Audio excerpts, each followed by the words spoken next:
Come on, there we go. Well, it's 2 hours UTC and it's time again for Astronomy Daily Live. So, hey, everybody, welcome. Glad you could come in to this ever-growing, I forgot that again, Astronomy Daily Live. So, hey, everybody, it's awful. Glad you could come in. Let me fix that really quick. Ever-growing. There we go. Someday I'm going to remember. Someday I will be consistent about that. All right. Restart. Hey, everybody. Welcome to Astronomy Daily Live. And we're here. It is 2:01 UTC. And all is well. Getting a little cold here. Getting a little cold for the desert Southwest.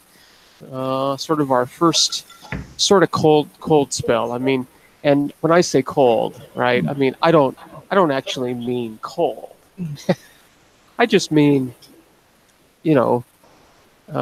cold, not 95 degrees anymore. So, yeah.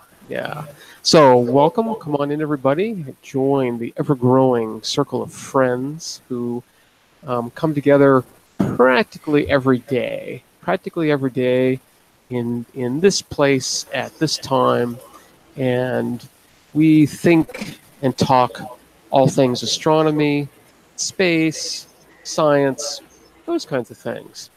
So yeah, hope everybody's well. I'm going to look at the chat here, make sure that's doing things well. Okay, looks good. So on the panel so far tonight, we have Bobby. Hey there, Bobby. What's going on? Hey, nothing much. Got my space blanket on. I always wear my space blanket because the air conditioners are behind me and it's blowing it straight towards my back. So this little blanket is actually my protection against the cold blows going to my back and stuff. I've been sort of wondering about that because even in the middle of the summer, it's like, Bobby's got a blanket. He's wearing a blanket. It's like, well, okay, to each his own, right? So, but yes, that now explains it. And as Bobby noticed in the pre-show, I have my my turkey shirt on today. So this was actually. You should try listening to the voice of Turkey when you get your SDR. Well, maybe I should. But yeah. Hey, Voice of Turkey is a great show. Cool. They have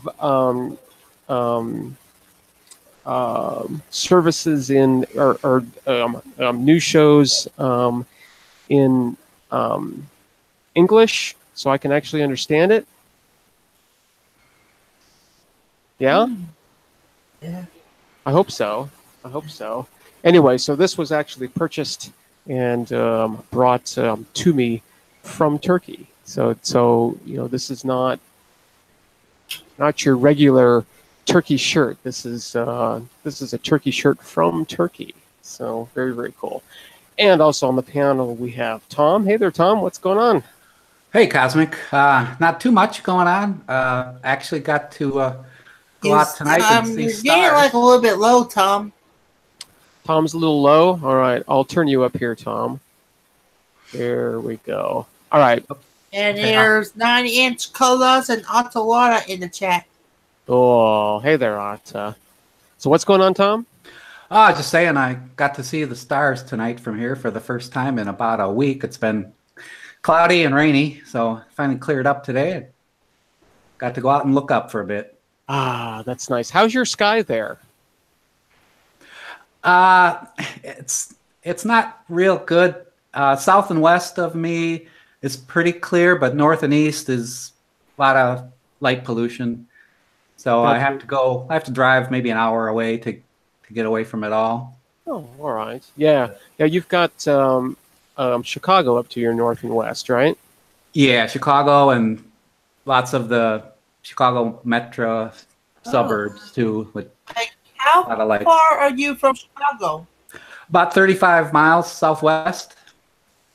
Okay, because like I could be like either an hour and a half from Baton Rouge or 2 hours New Orleans same direction, like going westbound and stuff. Regardless if I know, like to get to Baton Rouge, there's a special way that we take to get there. New Orleans, we just take the 90 passing Homa and Huntsville, and then we make an exit to the 310, and then it'll take us to the I-10 westbound so we can get to New Orleans. Interstate 10, huh? Yeah, that's actually the interstate that goes right next to me too. So yeah. Well, yeah, most people do have to drive, at least half an hour or so, to get to some dark skies, especially sort of on the eastern half of the United States. It's And you said you're about an hour from Tucson, right? Yeah, I'm about an hour east of Tucson or so. Yeah, and that's sort of the closest big city, and for sure I can see the glow right to my west. But Tucson, as you can probably guess, is pretty sensitive about light. There's just way too many astronomers there, all screaming, turn your lights off. So yeah, there are rules in place, such that lights can't, shoot up into the sky, and I think they have to be a certain wavelength, I'm not exactly sure, but for those for those who sort of care about those kinds of things, then yeah. So Tucson is probably a much darker city than sort of your normal one. So yeah, cool. Yeah, and speaking of which, I'm really bummed out that it was cloudy last night, because it sort of looks like I might have been able to see that SpaceX launch, and from here, and it was cloudy, and it's like, someday I'm going to see that, right? I mean, if they keep launching from Vandenberg, then for sure, definitely going to see one. But this was kind of a unique one. Well, unique is probably too strong of a word, but a lucky one, because the launch took place soon after sunset, and so as they were going up, right? I mean, rockets don't really go up all that far, right? They go up and then they go out, right?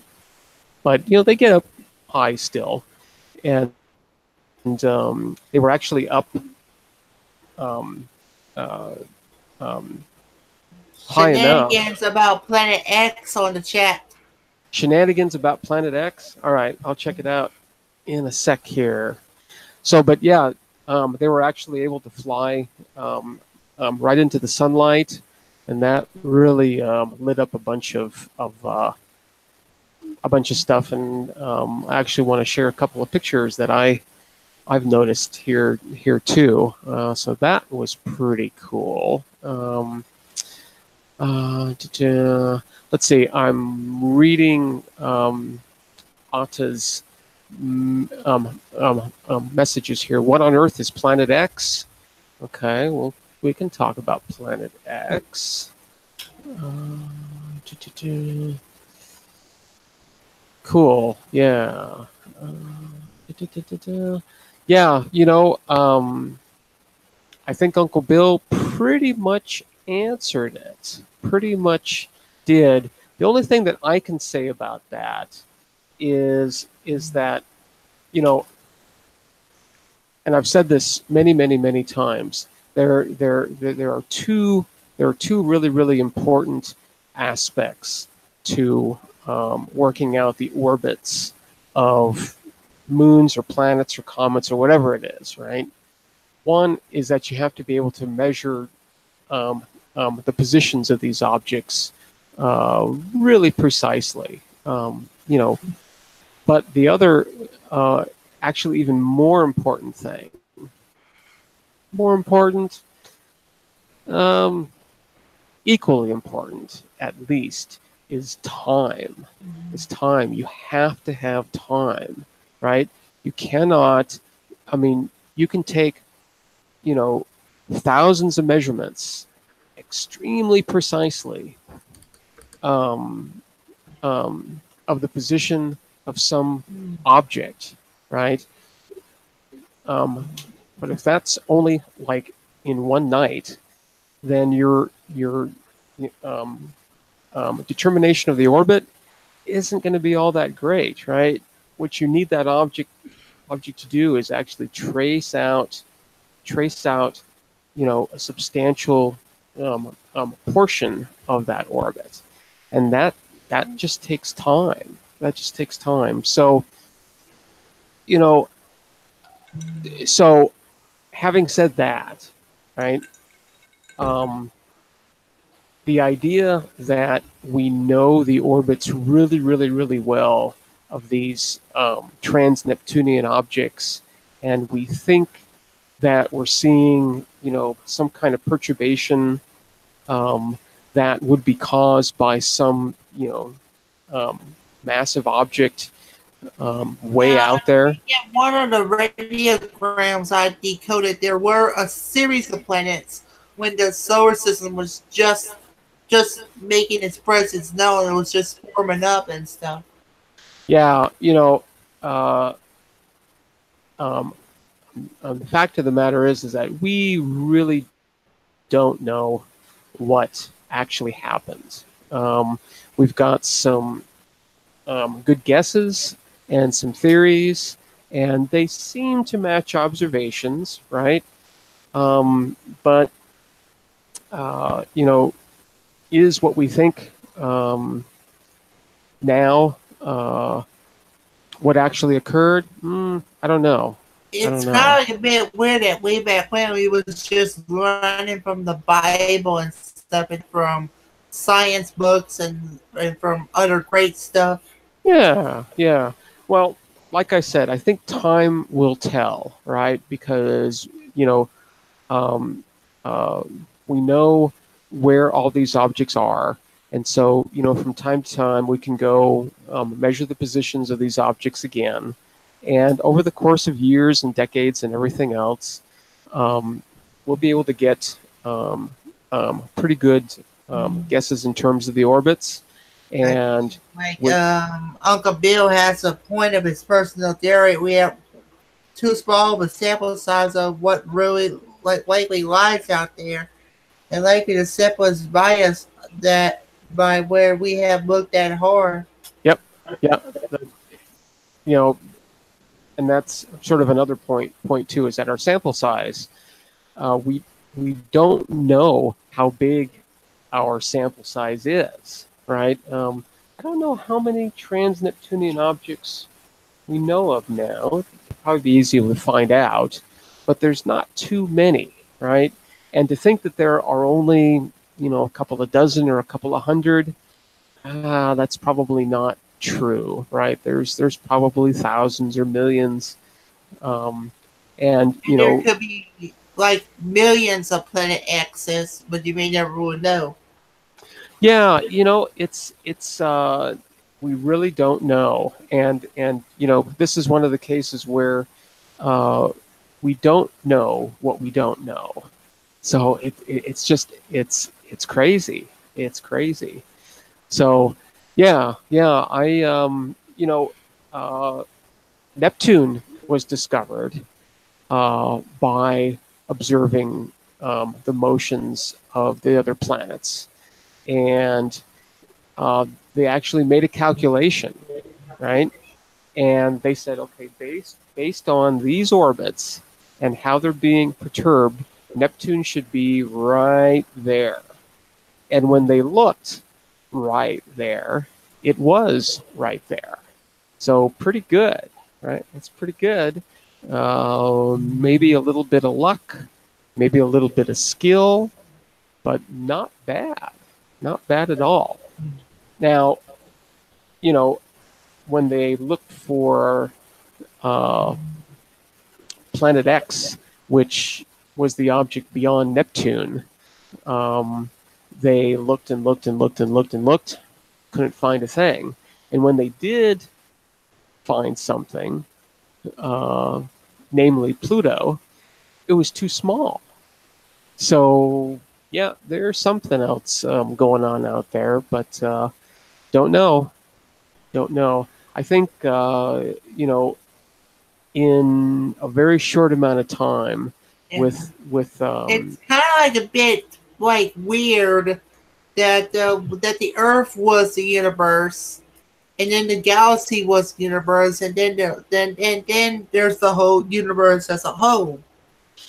yeah, well, that's sort of a perspective thing, right? We thought at one time that this was it, right? And then we started looking further out, and it's like, oh, there's more. And yeah, the further out we look, the more we see. And yeah, I think that's how those kinds of things are going to go.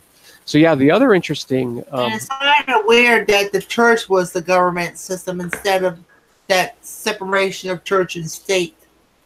Yeah, well, somebody has to do it. So yeah, And yeah. some say Planet X is also fake news. I suppose so. Yeah, yeah. So I guess the other interesting piece of news. Speaking of news, and I'd like to hear comments on this. See comments on this, and that is about the problem that the Space Telescope is having. I guess they lost a gyro the other day, and it went into safe mode, and it's like, okay. I don't know, has anybody either on the panel or on the chat, have they heard anything else other than that?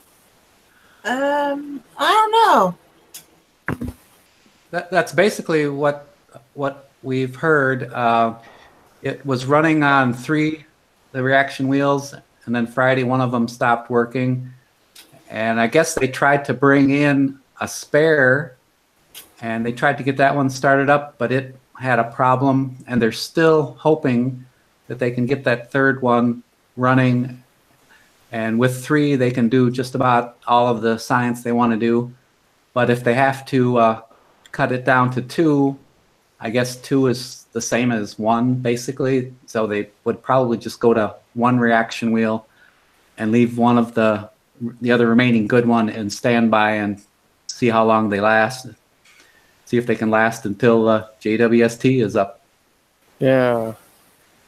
Interesting. So yeah, I guess I didn't think about any kind of backup reaction wheels. So there's a possibility that HST could just pretty much just shut down and stuff. yeah, well, I mean, it's not going to run out of power, but if it can't accurately point and track, I mean, right? I mean, it still has to track because it's moving pretty fast, right? So I mean, it has to be able to point and track, and if it can't, then doesn't matter if it stays on or not, because you're going to be extremely limited in terms of what you can do. But yeah, I think with 2 reaction wheels or 1, they'd still be able to do things, right? But it'd sort of be like Kepler, right?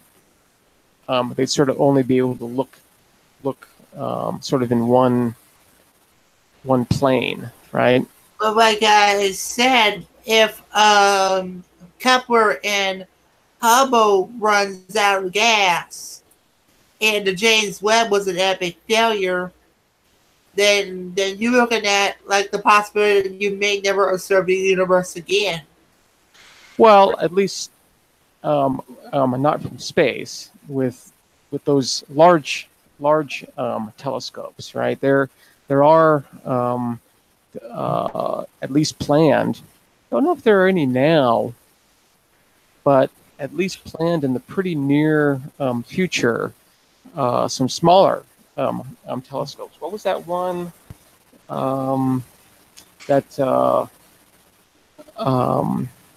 was his name Dustin from that telescope company. He was teaming up with somebody who's going to be launching, I think, an 8-inch telescope. I forget. Not the one from that Skywest and Fraser Kane, huh? Yeah, it was that one. It was that one. I think I posted a link to that in the Discord. Let me run over really quick and see if I can remind myself what that one was. Yeah, it was Dustin. Yeah. Trying to remember what the name of that telescope was that they are going to launch. I think they're launching it this year too, if I remember right.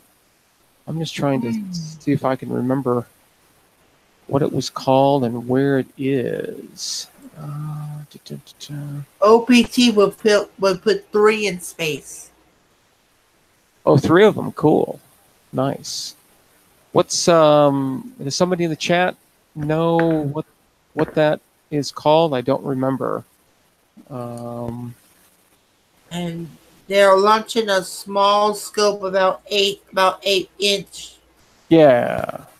I think it's an 8-inch, if I recall. If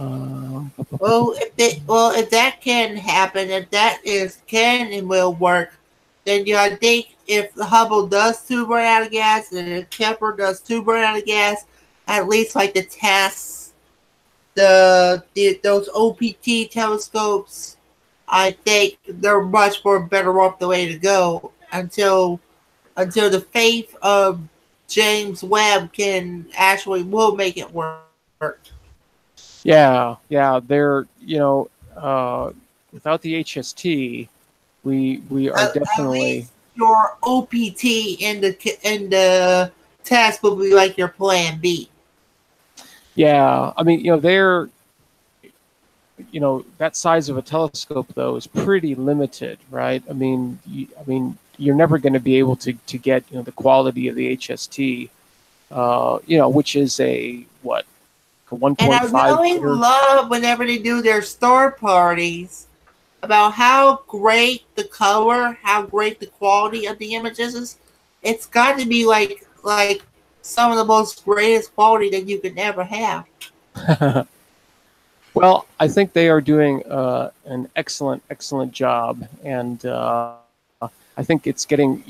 Their goal, right, is to cast a very, very wide net, right?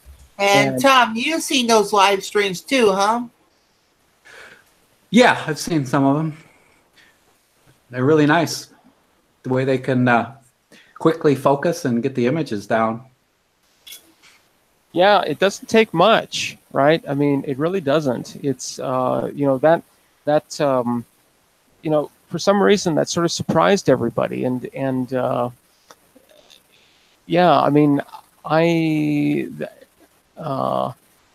what they're doing, I think, is really, really great. And like I said, they're sort of casting a net and trying to capture the interest of a lot of people.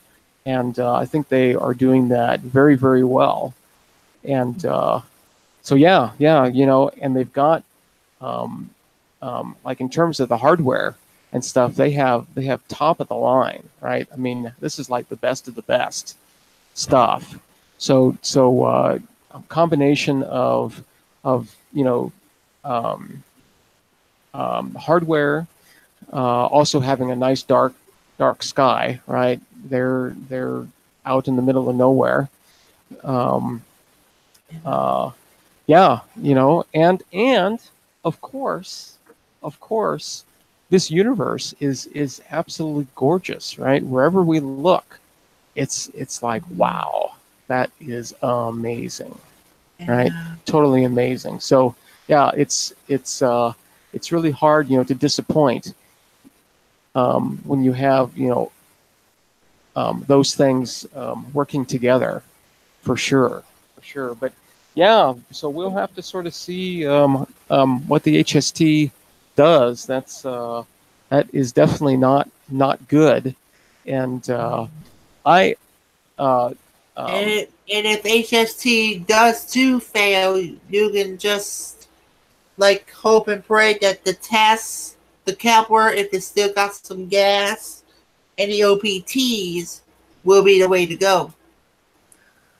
Yeah, well, you know, like I said, And I think given a choice, and maybe I'll ask everybody this too, okay? So given the choice, would you rather have a single working JWST or like 10 Hubbles? And my vote would be for 10 Hubbles.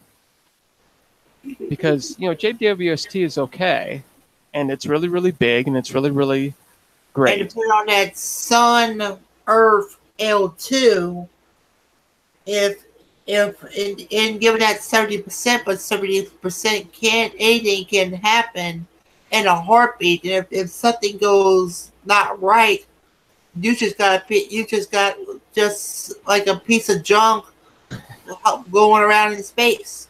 Yeah, that's exactly right. That's exactly right. So yeah, I would sort of, you know, I mean, if it came down to it, right, I would go for more Hubbles because it's done a great job. It's a good size. They can do infrared if they want. And Tom, I think you can agree with that, and everybody in chat can agree with that, right? Well, I think it would be great to have some more Hubbles up there. There's still a lot of science Hubble can do, but boy, the JWST was going to push the boundaries of what we know. So, you know, I kind of hope that they can get that going. Yeah, yeah. I think they will. If the JWST working, then that would be great. Yeah, you know, I'm sort of, yeah, well, at least I'm hoping, right, that, you know, so much effort and so much hope has gone into the development of JWST that you know, even if it takes a substantial amount of time to actually get it up there, you know, make sure it works. Make sure it works, right?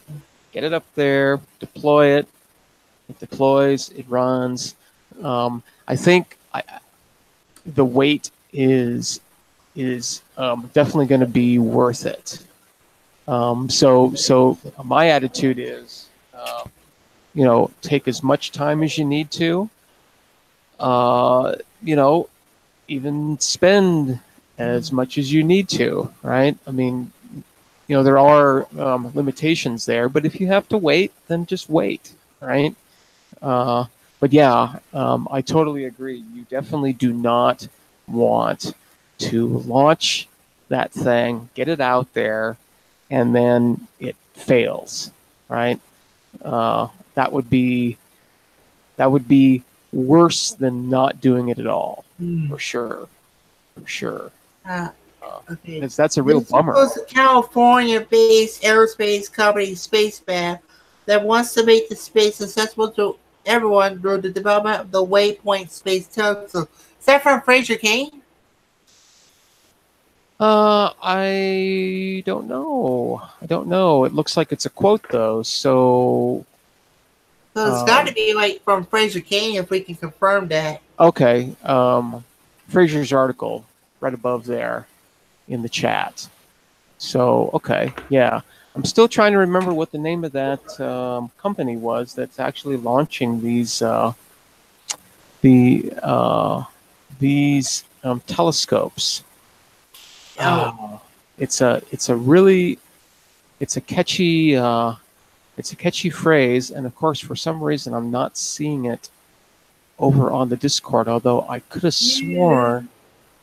could have sworn that I put it over there. Let me look You know again. something? If they want to like put the OPTs more open base, have it like somewhere like in the BHF, UHF, or even in the L band ranges. So like everybody that may have like communication receivers and SDRs, they can just go ahead and get the images from those OPTs. That could be interesting. I think right now the plan is to communicate like or to send the data down probably using the deep space network, which I don't know what wavelengths they communicate in, but it's I mean obviously radio, but yeah, I don't remember exactly what wavelengths the deep space network is operating in. While I'm talking here, I'm scrolling around on my Discord frantically, frantically trying to find uh, the name of that company that is launching these Okay, telescopes. launch system is SpaceX's Falcon 9.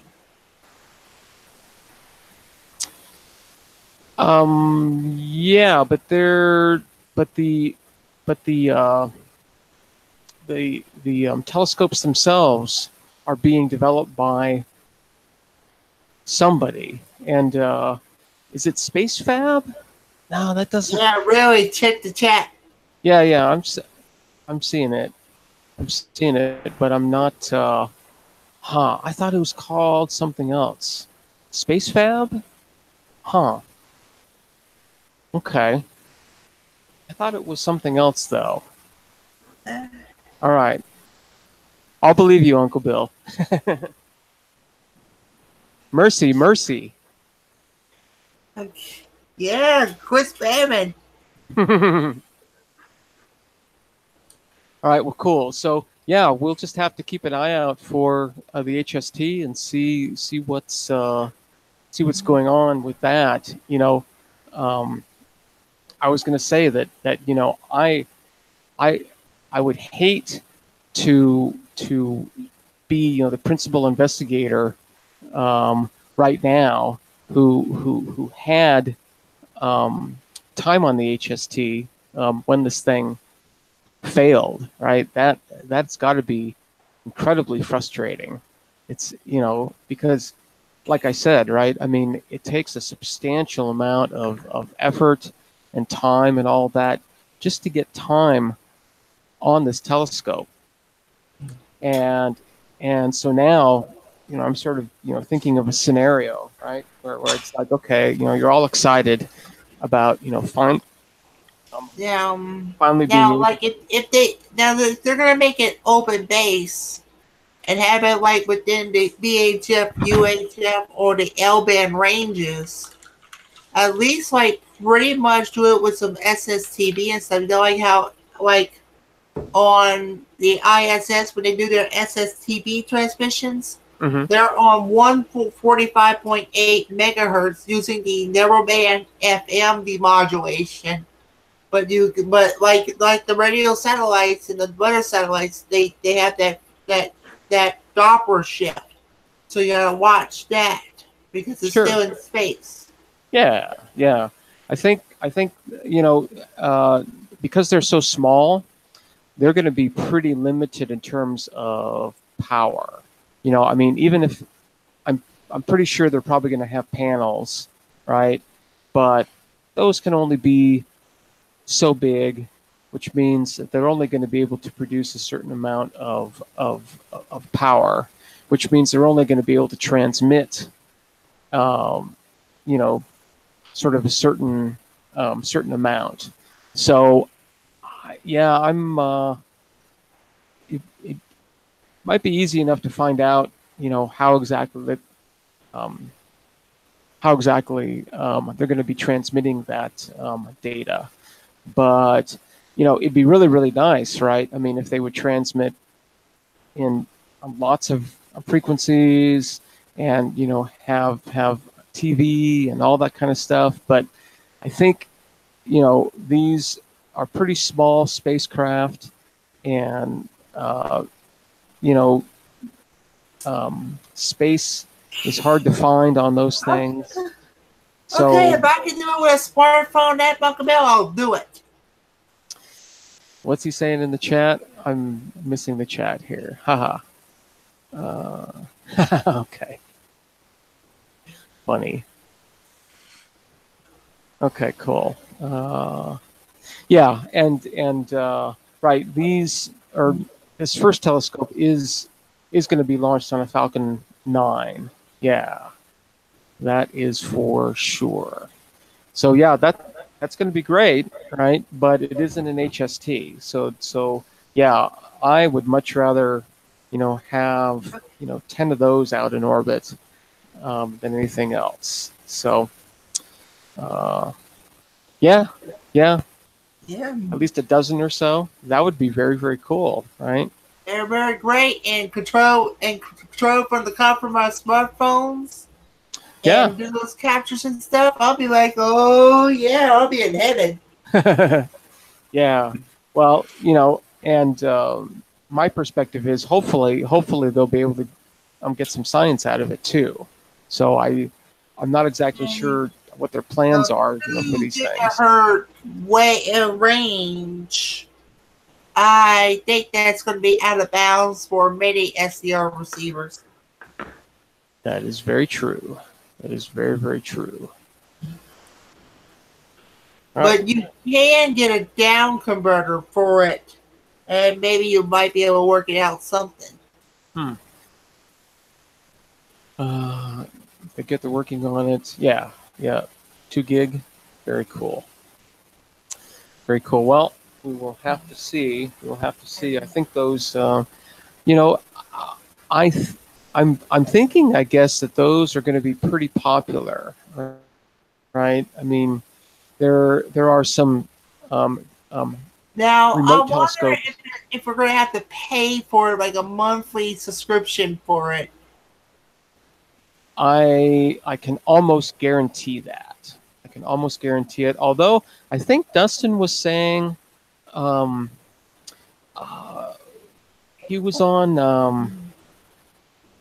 He was just recently on with Tony Darnell, and I think Dustin was saying that that this was going to be free. I'm not exactly sure how that's going to work. Hey, if it's free, I'll take it. Yeah. Well, I think a lot of people will.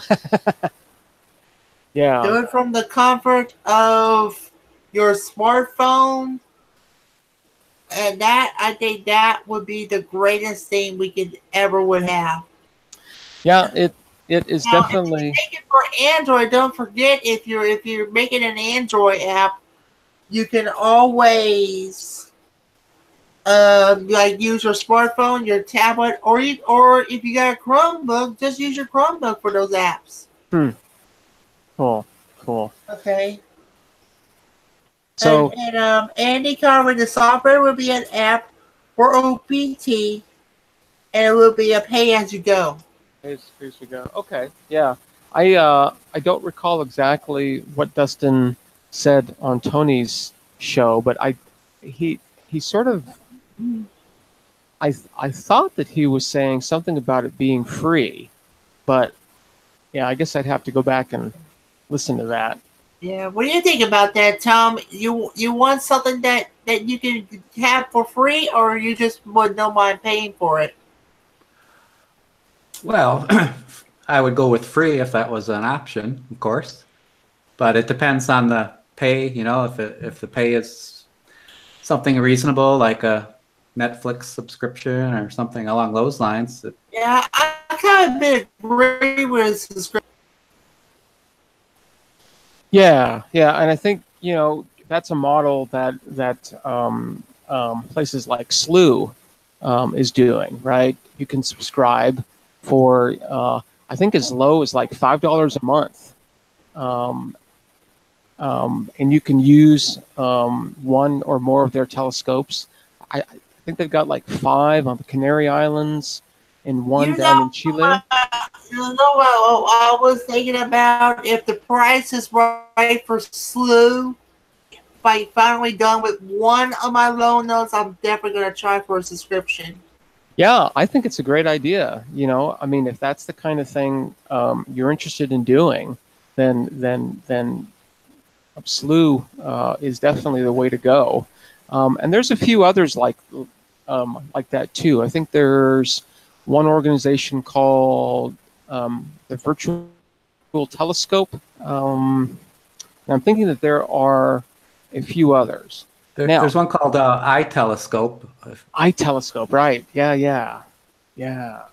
So yeah, And that one's like pay per usage on the scopes themselves. So you buy an account with so many minutes, and you can use them whenever you want, whenever the scopes are available. How much is for an hour?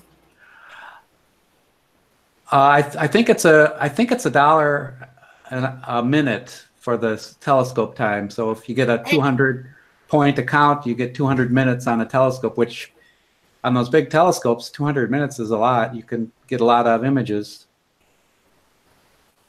Yeah, and absolutely. You know, so it's kind of like a bit strange, but I'm more into subscriptional packages than pay as you go.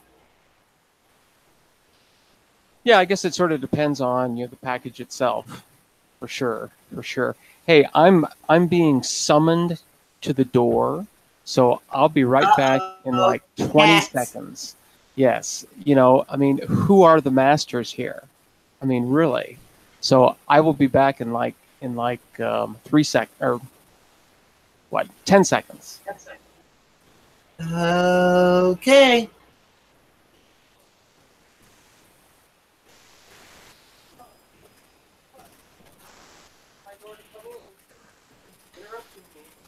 Dun dun dun dun dun dun dun dun dun dun dun dun dun. There we go. The funny thing is that she had given up and had walked away. So I had to call her. Here she is. I had to call her. Hey. And then she came running in. So hello there. Oh, what's his name?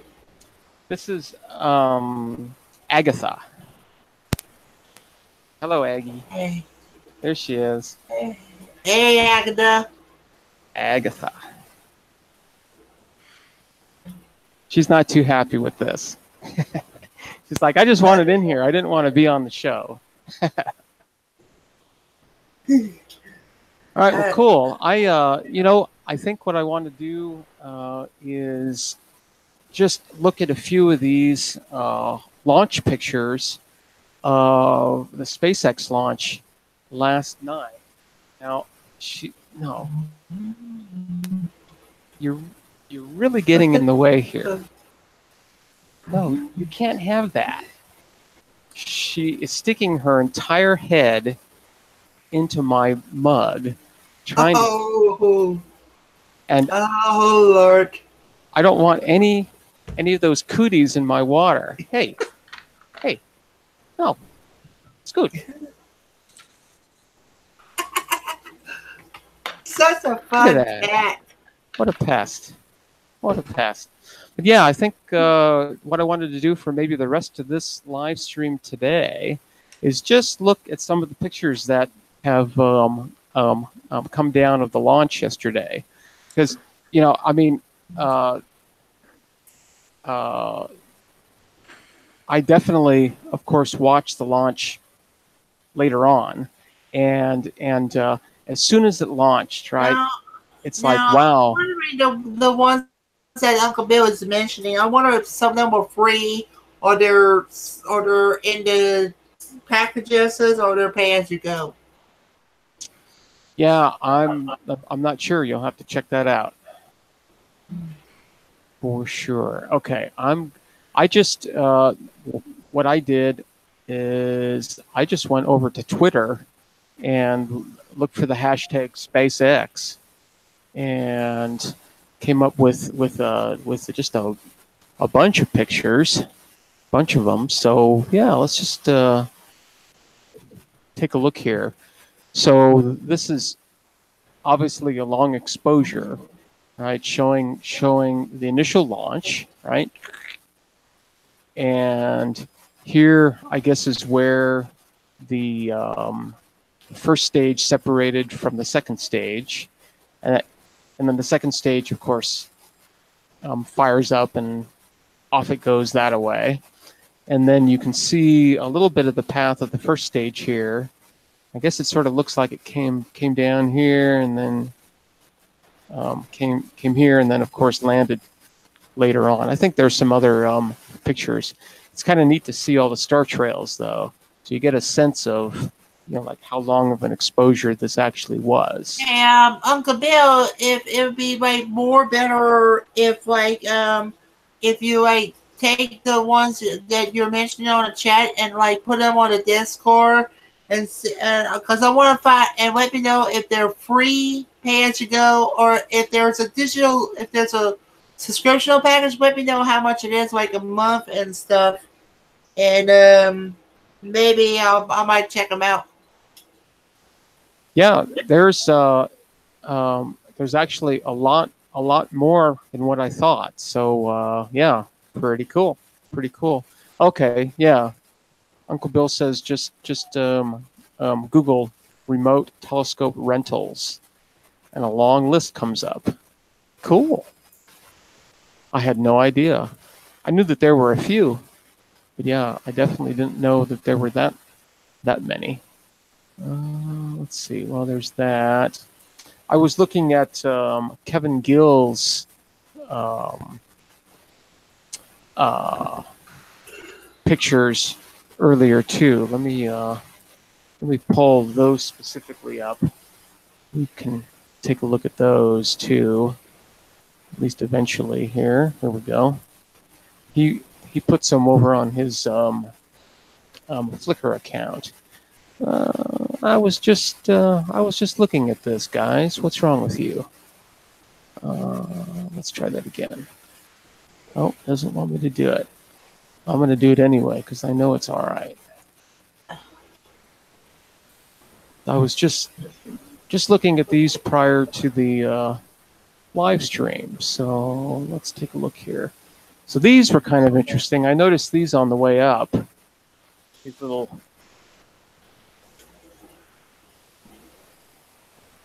nice looking things. There we go. So pretty cool, right? All this stuff, I mean, of course, I think of all the pollution up there, all this stuff, that we're putting way, way, way up in the atmosphere. But, okay, all right. I guess, yeah, I think a lot of these shots are a little bit out of focus, right? Because I think these are stars, right? And they're not very pointy. So they're still neat looking, right? But they're pretty nasty out of focus. This one's nice looking, again, right? But very out of focus. Yeah, and speaking of like remote observatories and space telescopes, maybe next time as Scientist or Fraser Kane does their star parties again, maybe like ask them about the OPTs and stuff and how it's supposed to be done. Yeah. For sure. So here's the second stage going off into space, and here's the first stage coming back to Earth. And pretty spectacular colors right? You know, catching the sunset. If you can find an email, that would be great. What's that, Bobby? If you can find an email from to Fraser Kane or Dustin, that would be great. Okay, yeah. I think Fraser is a member of my Discord server, so you could even just private message him. You could do that too. He will respond. Okay. But you can see, I think this is probably a star right there next to the cursor. And we've got our focus pretty nice here. Pretty nice. So yeah, some pretty amazing shots. There's a few other ones. Pretty cool. A little wider field of view. But yeah, pretty spectacular. Definitely would have liked to have been able to see this. And as I said, I think I might have been able to see this from my location. Of course, it's not going to look exactly like this. But yeah, alas, clouds. Clouds got me again. Yeah, I got clouds in my area too. Yeah. And rain. Pretty amazing, you know. They're, you know, seeing this, right? It's just there's just an enormous amount of material out there. Pretty cool. Pretty cool. Let's see. Does he have a couple? Yeah, he's got a couple of. I don't know how true color these are, but you know, wow, that's green, you know. So I don't know if he's messed with the color here or not. Kind of hard to tell. Very nice though. Let's see. Let's go back to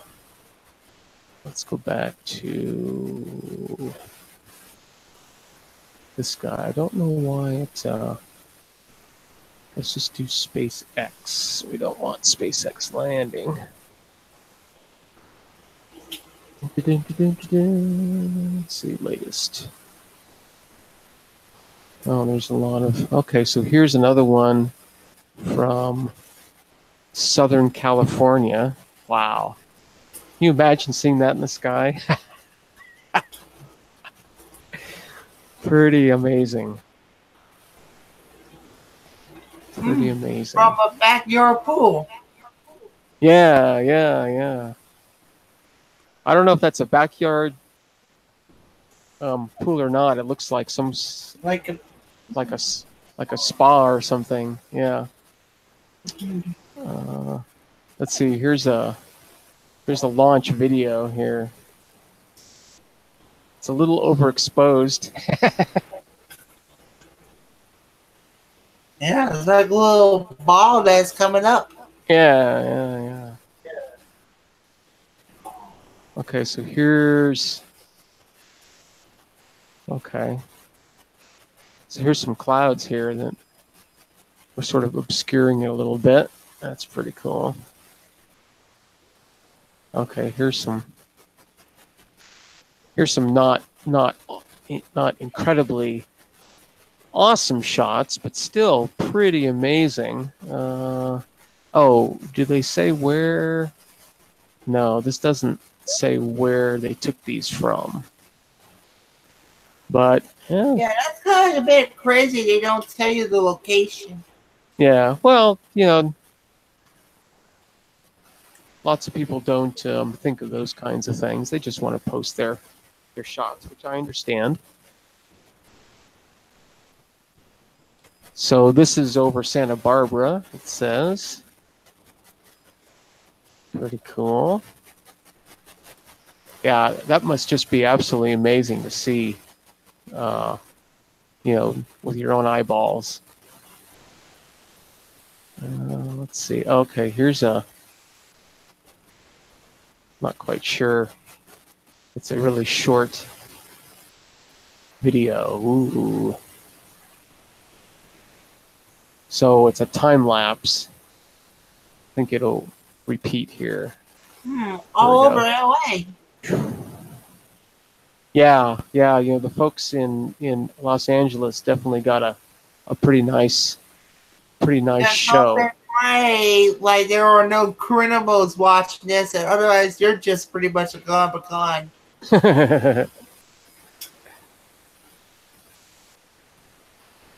Well, let's see. Let's do SpaceX. I guess SpaceX. Well, SpaceX launch. Let's look for SpaceX launch here. So there we go. Got a couple walking their dog on the beach. San Diego. Yeah. Very cool. Wow. I wonder there is actually going to be one with a potential proposal. Well, that would be a very appropriate time for sure. Now this one's nice because it actually shows the landing burn here too. How do I you see the landing burn right here at the bottom? So that's pretty nice, right? Because it's showing the entire thing, right? Here's the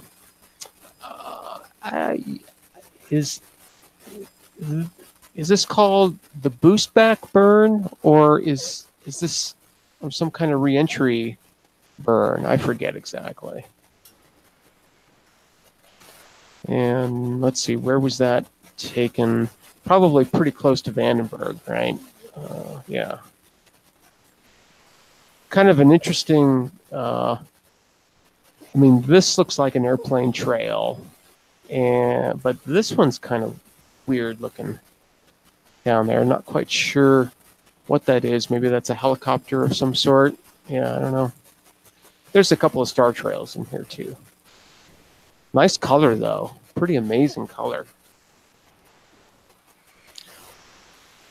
Sort of like the fireworks. Oh, here we go. Here's some more. Yeah, those sunset colors are absolutely fabulous.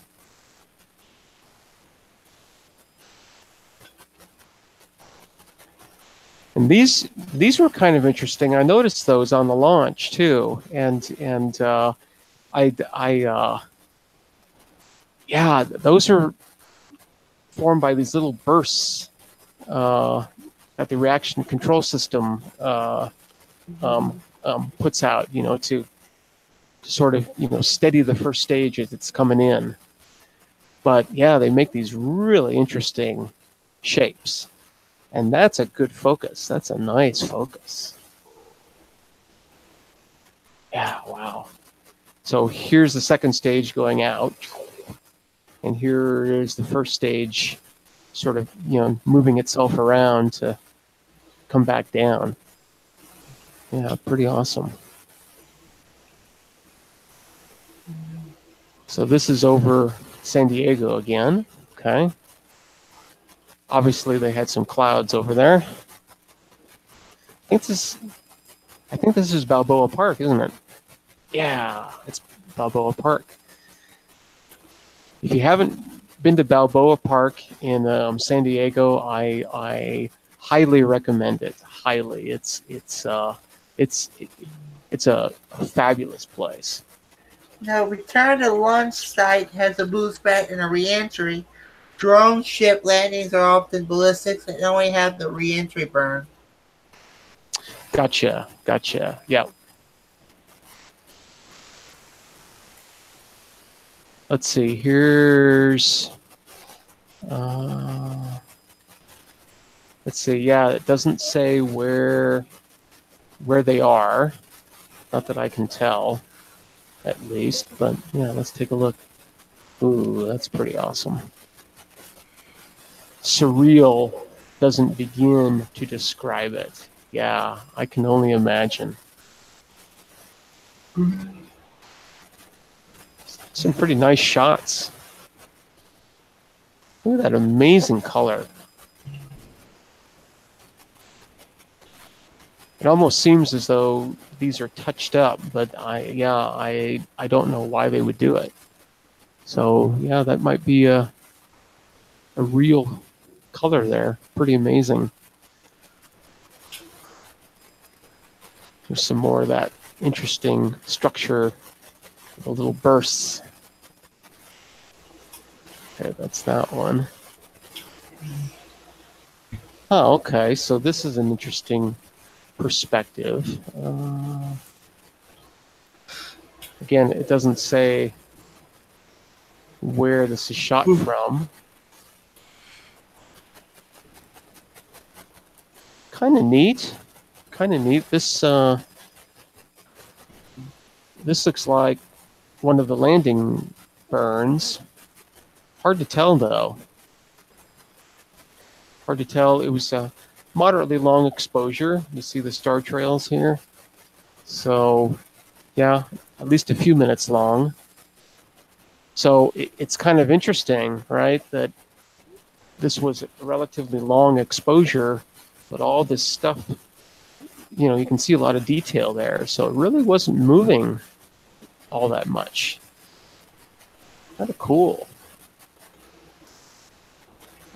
Here's the landing. You know, I noticed, I don't know if anybody has commented on this or if anybody else noticed, but I noticed that the first stage, when it was landed, it looked like it was tilted. I don't know if anybody else caught that or not. And, you know, maybe it was just perspective or something, but did anybody else notice that? I did not notice that. I haven't seen too many of the pictures yet, though. Okay, yeah. I just And it would have been great if like you could rewatch that little space launch again. If like somebody can directly do like a little video on YouTube or something like that on the Discord, that would be great. yeah, I mean, you know, actually, I think if you go to SpaceX's YouTube channel, you can watch Yeah, I the don't whole have thing that there. channel. Yeah, I think it's just SpaceX. You can watch the whole thing from launch to satellite deployment. But yeah, really interesting shapes here. You know, here's exactly the same thing that we were seeing before.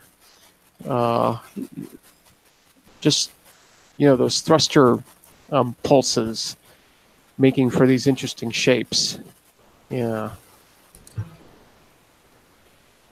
So here's another long exposure of practically the entire flight. Pretty cool. Kind of wondering what this is. I noticed that in a couple other shots too. Not quite sure what that's all about. But yeah, so you know, here's the entire rocket. Here's separation to the first stage. Second stage goes blasting off. And then the first stage is coming back right here.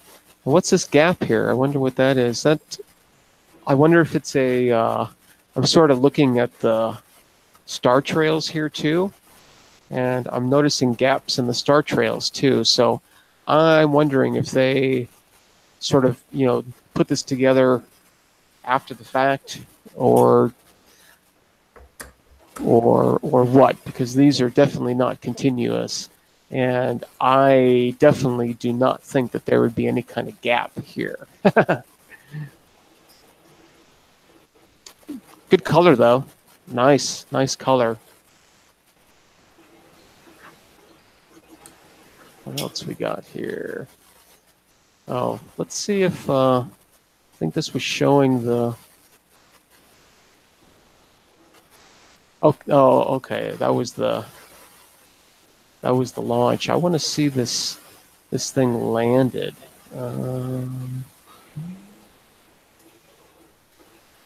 Lots of great shots here. Wow. I hate to skip any of these now. Pretty spectacular. Wow. But I'd like to see if we can get a picture of the landed first stage.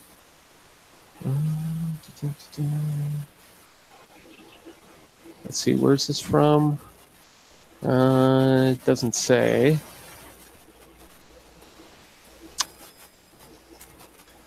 San Nicolas Island, looking to the southwest. Wow. That's a nice shot. Got some stars in there, it looks like. Maybe. It's either stars or noise on the camera. Looks like stars, though. Can't see any constellations in there. I'm wondering, I watched something one time, and he was like, it's from EJSA. I forgot what it was, but it was like it was a SpaceX launch, but I think it's that satellite that's going to be geostationary to Asia. And I forgot what's that satellite called. Huh, yeah, I don't know. I don't know. Yeah, here we go. So what do you think about that? Kind of interesting. And I do see the tilt, though. Isn't that leaning? It looks like it's leaning. But, it almost looks like it's pizza. You just made a pizza. Yeah. It sort of looks like it's leaning on this leg. All right. So this leg isn't fully deployed, or something happened there, because that. Yeah. I mean, I'm looking at it now, sort of for the second time, and I mean that is definitely a lean, right? Yeah, that doesn't look straight up and down in that photo. Nope. And I'm looking at the ground here, and this looks pretty flat, right? Pretty. I don't think it's any kind of a photographic problem or anything. That is definitely leaning. It's the fisheye distortion, said Uncle Bill. Right, the fisheye distortion. That'll do it. Wow, these are pretty spectacular shots. Really? Wow. Pretty awesome. Pretty awesome. Do they say where? SoCal is all they say here. So, no, Lake Elsinore. I'm not quite sure where that is. Pretty nifty, though. Bam. That's great. That's awesome. Let's see. Is this a... Pretty interesting. It'll make a good fireworks show. Absolutely. Absolutely. If you tune in to the latest episode of TMRO, they have a guest on there who has started a company that wants to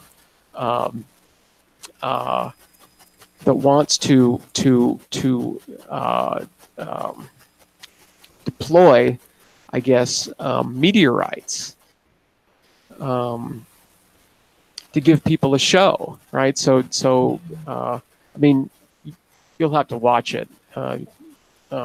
Because I'm not going to do it any kind of justice, but the idea here is that they're going to launch, like all these marble-sized objects, and then at a designated time in a designated place, they're going to throw out a bunch of these, and they're going to act like a meteor shower. And he thinks people will like that. I don't know. So that looks pretty vertical.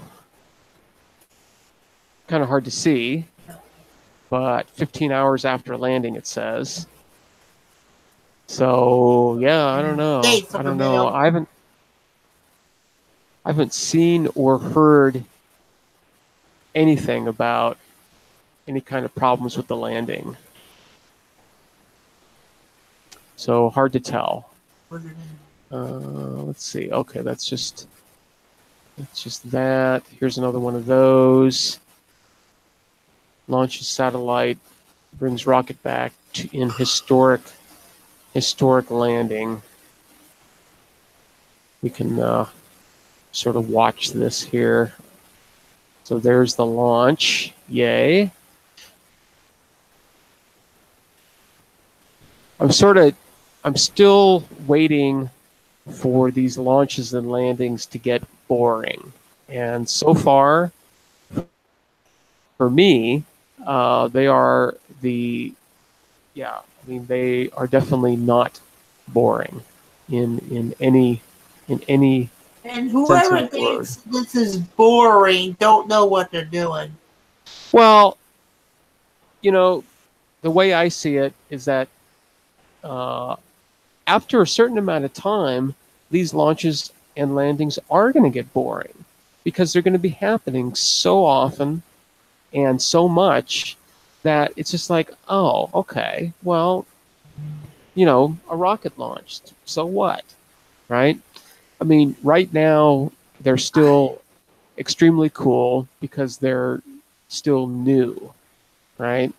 But to be honest, I would do think that these rocket launches, these rocket landings are great. totally. The way they are doing all that is superbly great. Yeah.